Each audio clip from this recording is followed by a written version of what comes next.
quickly mention two other pretty interesting trends that are going on right now in the real estate market. Let's talk a little bit about commercial and how the commercial pricing is going down and what that means for residential properties. So with the interest rates getting to 3%, you started to see a lot of investors. They started investing in single-family homes and condos, and they were purchasing them for rentals. So they were getting these incredibly low rates, and they were able to see the rate on return on their investment that they like to see. They want to see like a 10% return on investment. So they were putting all their money into residential.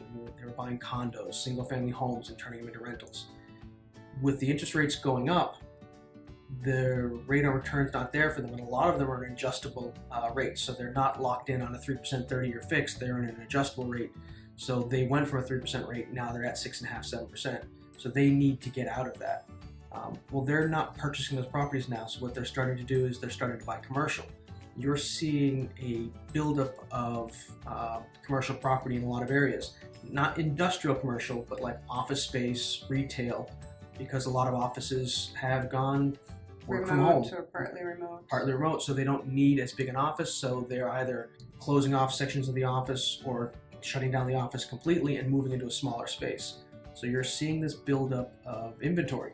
There was a building out in San Francisco. I can't remember the address off the top of my head, but I was watching a podcast on it, and in 2019 it was valued at $300 million, and it's currently going into auction at $60 million.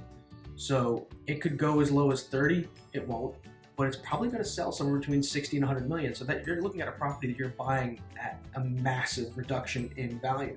So those commercial investors, they're going to be going after these properties. So they're pulling out of residential, like BlackRock, Vanguard, Blackstone, these companies that were buying up lots of properties.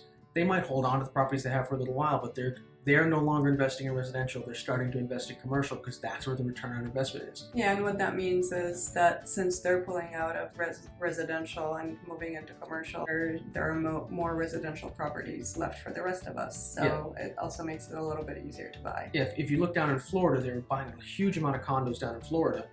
They pulled out of that condo market. So you're starting to see condo prices in most parts of Florida are starting to come down, stabilizing. They're getting less activity because BlackRock might send 10 buyers out to buy properties. They weren't buying it for BlackRock. They would have like a different LLC. So you were getting these cash offers. They're slowing down. So you're seeing properties sit in Florida for the first time in 3 years. You're seeing price drops in parts of Florida for the first time in 3 years. And that's because institutional investors have pulled out, and it's back to the residential people. Yeah. One last thing I want to talk about are interest rates and what the Fed is expected to do with the rates in the next few months. So the Fed just did a quarter basis point raise, and they have said that this is the last raise they anticipate to happen this summer. So there shouldn't be any more raises in June, July, or August. That's going to normalize the economy. So long as we're not in hyperinflation, so long as we don't have, massive unemployment, this is going to allow things to stabilize. So the rate is stabilizing. People are becoming more comfortable with that 6.5% interest rate, and things are going to be more stable. Yeah, moving a little bit more. All right, I think that's pretty much everything that we wanted to mention. We hope that this was useful and gave you a little bit of an idea of what's happening in the real estate market so that you can make a more informed decision. Thanks for joining us, and we'll talk to you in the next video. All right, have a great week, everyone. Bye. Bye.